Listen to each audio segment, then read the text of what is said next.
Escape hatch. When Sally, Marilyn Burns, escapes by jumping out the window, the glass was actually breakaway sugar glass, made by Bob Burns and Mary Church. In fact, Mary did the stunt of jumping out the window. A mattress and some empty boxes were placed outside the window for her to land on, but setting up the shot took a long time. With the humidity of the Texas summer, the breakaway glass began to dissolve. When I went through it, I was like a glass woman because now I had little particles stuck all over me because the stuff was wet, Mary said. If they'd waited probably another 45 minutes, I don't know if there'd been any glass in those windows. Booty shorts. A lot of shots were set up on the fly during principal photography by Daniel Pearl and Tobe Hooper. One such shot, that Hooper would years later call the best shot in the film, was no exception. That shot, of course, being the iconic shot of Pam approaching the family house. Cinematographer Daniel Pearl was laying flat on a dolly with the camera tilted up. The goal of the shot was to make the house appear bigger and bigger in the frame as Pam approached it. Stop and turn. Gunnar Hansen's stop and turn move was an accident. The boots that Gunnar Hansen wore had 3-inch lifts to make him taller, though because of this, if he didn't stop suddenly and then turn, he would lose his balance and fall. The weight of the chainsaw also impacted his movements due to its sheer weight. So after falling on the first take, Gunnar stopped, turned, and one of Leatherface's signature moves was born. Kim Henkel would call it the Keystone move. The shot of his signature move was recreated in the unrated gameplay trailer of our game. Behind-the-scenes photo. Armadillo. The crew at Gun Interactive were able to recreate the film's opening shot of an armadillo. When executive producer Ismael Vicens and brand strategy lead Matthew Zepp started their long drive back from one of their production trips to Texas, they noticed a dead armadillo on the side of the road. They quickly pulled off to the side of the road, dodging traffic at highway speeds, and snapped as many pictures as they could. They knew that this was completely unsafe, but they just couldn't pass up on the opportunity to get this shot. The opening shot. The armadillo in the opening shot of the film was an actual armadillo that production designer Robert Burns found on the side of the road and taxidermied himself. According to Robert Burns, the original script called for a shot of a dead dog on the side of the road, and then the camera would pan to the green van. After further thought, Tobe Hooper felt a dog was too domesticated to show in that light and deemed it too horrible for audiences. This is when an armadillo was decided to be their best bet, as it fit as a symbol for Texas. Robert Burns then found a dead armadillo on the side of the road and took it home himself to taxidermy the animal. This is how the opening shot of the film was born. Truck. For the film, Gunnar Hansen found Leatherface's voice while driving in Austin, Texas. I remember exactly where I was. I had just turned south on Rio Grande from 19th Street, just south of the university. In a once elegant neighborhood of multi-story houses slowly being transformed into funky offices for lawyers and architects, from somewhere deep inside, I let out a piercing, agonizing howl. A big howl. I had to stop the car. The hair was standing up on my neck and arms. An unpleasant tingle ran down my spine. I was frightened. I drove home and went to bed, pulling the covers over my head. I don't ever want to make that sound again.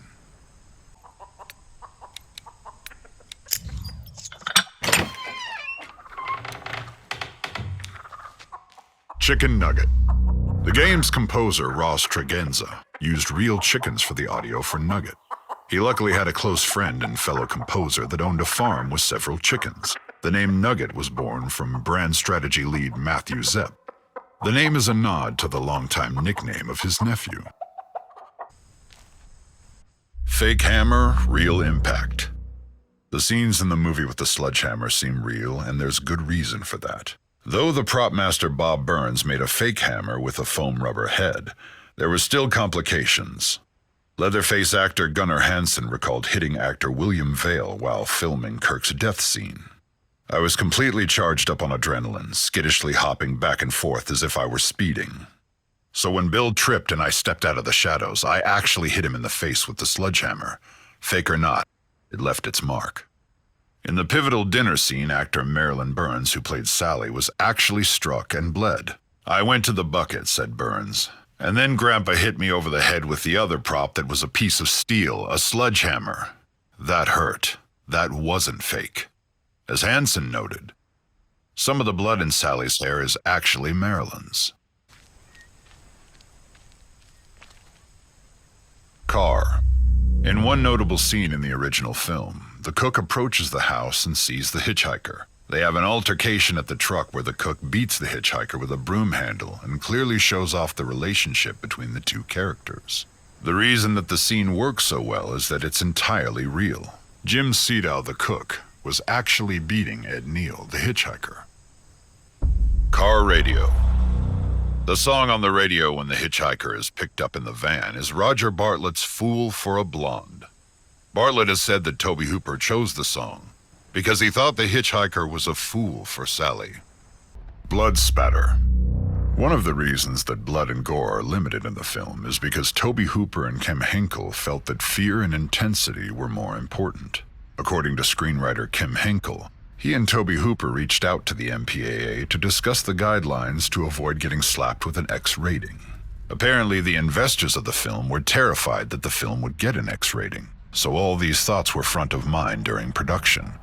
Ultimately, Hooper and Henkel's original vision of inflicting fear and intensity with the gore and blood implied worked to the film's benefit and made a bigger impact. He really cut her. According to Gunnar Hansen, he really cut Marilyn Burns' finger in the infamous grandpa feeding scene. The prop knife, designed to pump out fake blood, wouldn't work after several takes.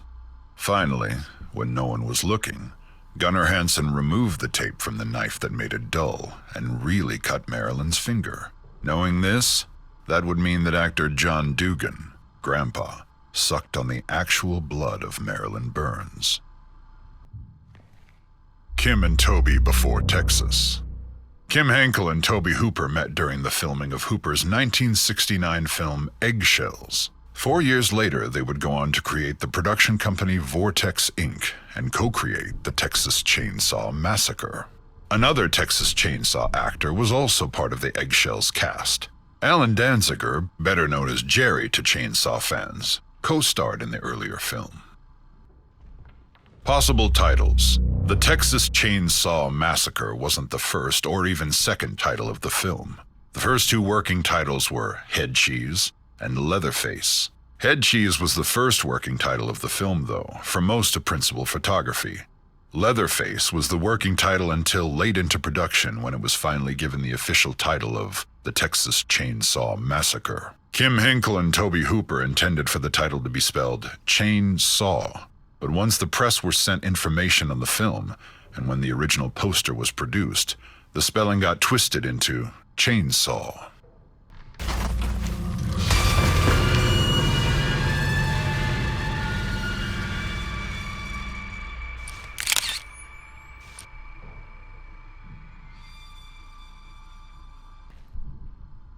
Gallows meat hook.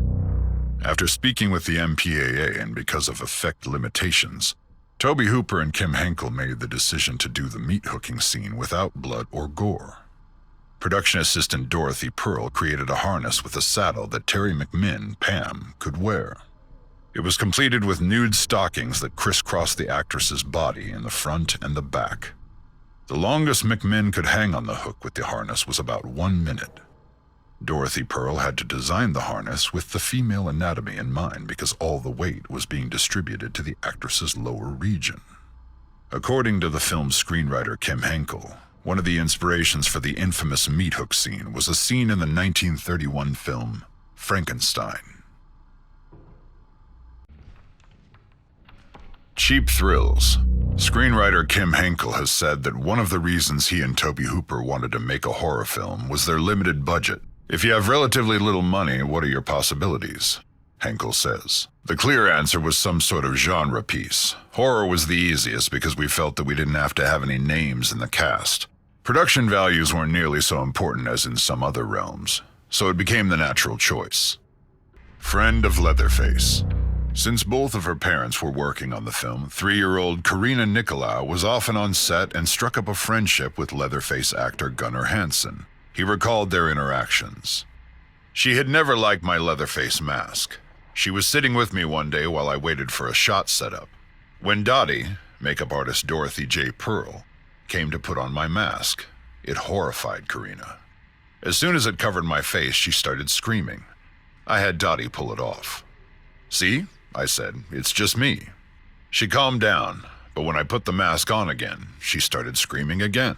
I realized she was too young to make the leap, to see my transformation from Gunnar to Leatherface and understand that I was still under the mask. So I made sure she never saw me in the mask after that, at least until the unfortunate meat hook scene. Ashtray. Actors are paid varying amounts for their work in film. For his voiceover in the opening monologue of the film, John Larroquette was paid with a single joint. Recent reports, however, suggest that his rate has gone up. The Apprehension Engine. Gun Interactive's own Wes Keltner led the direction of music for the Texas Chainsaw Massacre game. One day, Wes was at home brainstorming, and in the background he had 2015's The Witch playing. He wasn't watching the film, but was more listening to it. The sounds and music in the film struck him as he was listening.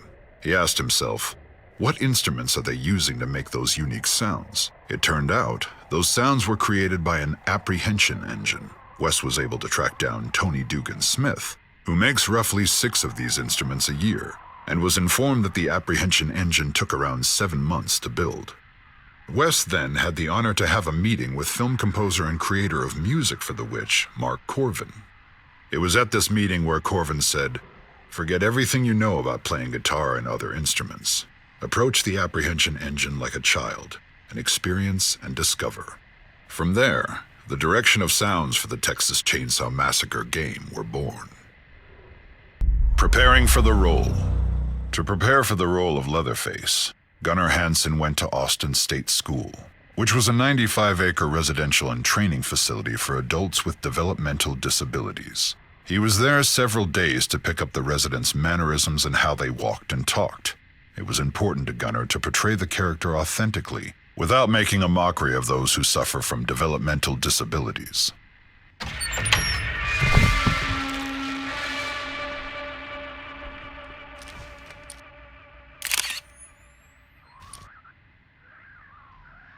One outfit, 32 days. Actors only had one set of their wardrobe. The actors had to wear the same clothing for the entire 32-day shoot, 12 to 16 hours a day, 7 days a week. For fear of fading or being damaged, they couldn't wash the clothes. So the actors wore the same clothes unwashed for 32 days straight, in 95 to 100-degree Texas heat. According to the crew, Gunnar Hansen stunk of body odor worse than anyone on set by the end of the shoot. News of the day. Tobe Hooper wanted to parody the news reports of the day, which he considered televised lies, and so devised the opening voiceover, famously recited by actor John Larroquette. Toby meets the cook. Director Tobe Hooper offered the part of the old man, the cook, to Jim Sedow after they worked together in the 1971 film The Wind Splitter. They were both a part of the cast in said film. Hooper and Sedow weren't the only Texas Chainsaw Massacre alumni to work on The Wind Splitter. Ron Bozeman was the key grip, Kim Henkel was credited as the grip, and Sally Richardson was the assistant director. Family name. The family has gone by several surnames throughout the course of the franchise. However, their original surname is Slaughter.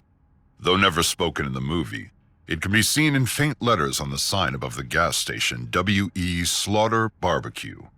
According to Gunnar Hansen, art director Bob Burns made the sign. He said that Toby and Kim were mighty proud of coming up with We Slaughter. Sissy's Straight Razor.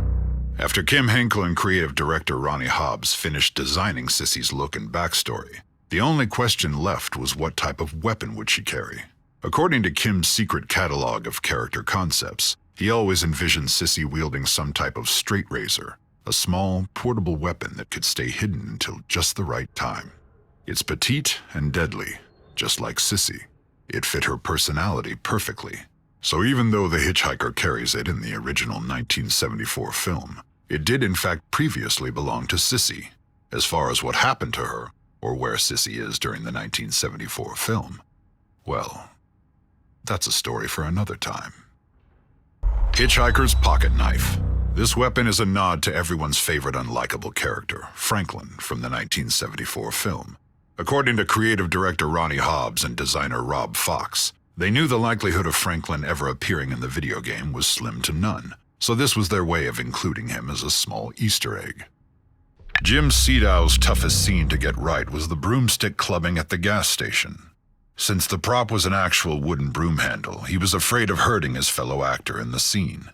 After several takes of it looking fake, Sedow really struck his fellow actor in the final take. It was an exhausting shoot for everyone, but Marilyn Burns had it as bad as anyone on set. She did several takes of diving through the doorway of the gas station, and each time she would land knee first on the hard concrete floor, so many times that the floor tore up and severely bruised her knees. Spring of '73. Kim Henkel and Tobe Hooper spent January and February of 1973 writing the script, but production moved on rather quickly after that. They were shooting the movie by summer of 1973. Box office success. The Texas Chainsaw Massacre grossed over $30 million at the box office in North America and sold over 16 million tickets. With inflation, the film would have made over $150 million in box office earnings today. Production manager Ron Bozeman would go on to work on another film that featured cannibalism. In 1992, he won an Academy Award as a producer for The Silence of the Lambs.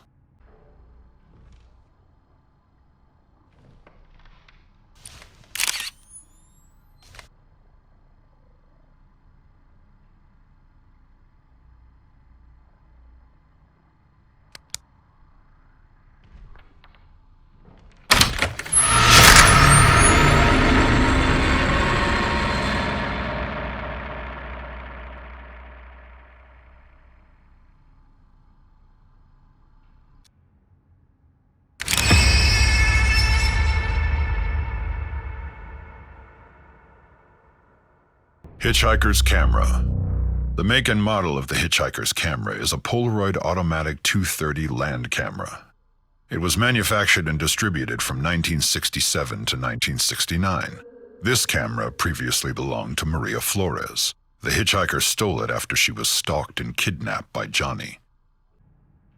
No living animals were harmed. Initially, art director No living animals were harmed. Initially, art director Robert Burns wanted set pieces of real dead cats and dogs. The crew acquired dead animal carcasses from a veterinarian and actually tried to embalm them with formaldehyde. Makeup artist and production assistant Dorothy Pearl, at the time the wife of the film's cinematographer Daniel Pearl, was injecting a dead animal with formaldehyde when she accidentally injected into her own leg through the animal. Tobe Hooper then ordered that the dead animal carcasses had to be thrown out. The crew poured gasoline to cremate them, but the stench from the smoke from the bonfire started to make its way into the family house and added to an already foul stench set.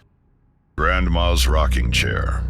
The remains of the mummified grandma, or even any mention of grandma, was not in the original script. Art director Bob Burns added her into the set to show that there were women in the family's history. The Hitchhiker's origins. According to actor Edwin Neal, he based his performance of the hitchhiker on his nephew, who suffered from paranoid schizophrenia.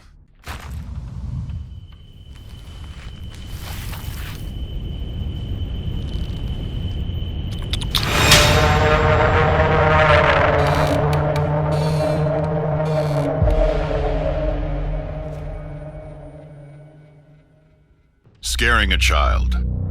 In the original movie shoot, the caterer, Sally Nicolau, was married to the location sound recordist, Ted Nicolau.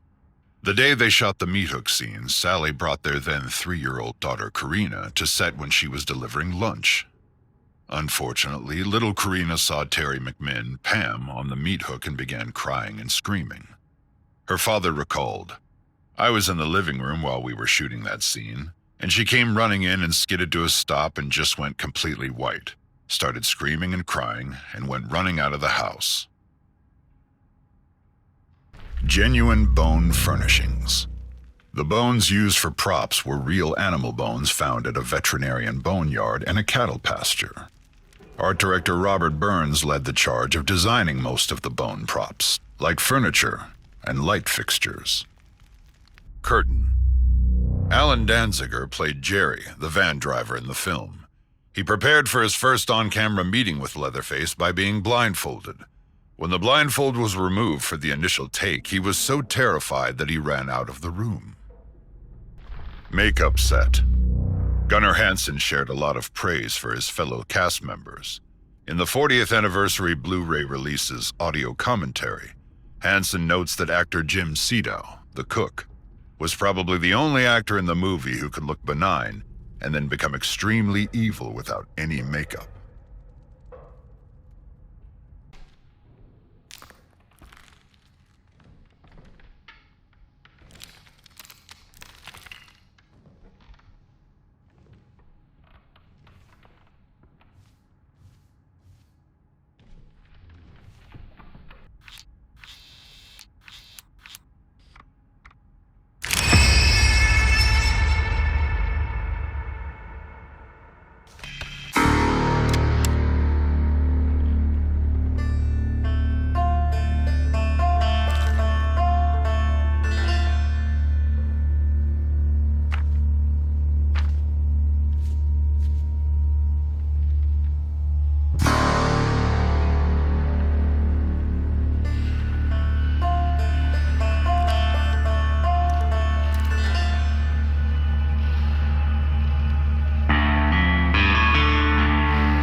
dinner scene.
Why was the film marketed as being based on true events?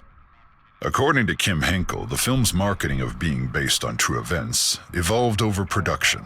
The famous crawl, for instance, was implemented to mark the story as an historical event that was more captivating, but wasn't meant to be taken seriously. Another inspiration for the story were tales Tobe Hooper was told by his family as a young child. They told him stories of a killer from Wisconsin that would use human skin for lampshades. This Wisconsin killer was the infamous Ed Gein. The dinner scene. The infamous dinner scene was a long, trying shoot. Plastic surgeon W.E. Barnes created the makeup for Grandpa, and it took nearly 10 hours to apply to actor John Dugan. A lot of pieces and parts went into creating Grandpa's look. But because they were down to their last set of makeup parts, the crew had to shoot every scene involving Grandpa all in one day. The grueling shoot was one of the hottest days of the production, with temperatures over 100 degrees. The set windows were blacked out with black plastic in a house filled with cameras and lights that reached as high as 120 degrees inside. Because of the extreme heat on set, the food at the dinner table started to rot. The smell on set was ghastly for the entire cast and crew. All of the bones on the set were real, and combined with the lights that made them burn, released an unbearable smell. The combination of the stench with the extreme heat made a lot of the crew sick, and they'd take frequent trips outside to throw up. In the end, the brutal set brought a real rawness to the film. The shoot in total lasted nearly 32 hours for some of the crew. Fake blood. The blood splatter effect on Leatherface's apron during the Franklin death scene required corn syrup, food coloring, and a lot of spitting. Makeup artist Dorothy Dottie Pearl, director Tobe Hooper, and even boom operator Wayne Bell knelt by Franklin during the shooting. As Leatherface slashed, the three took mouthfuls of blood and spit it at him. "For me, this was just a delight," said Bell.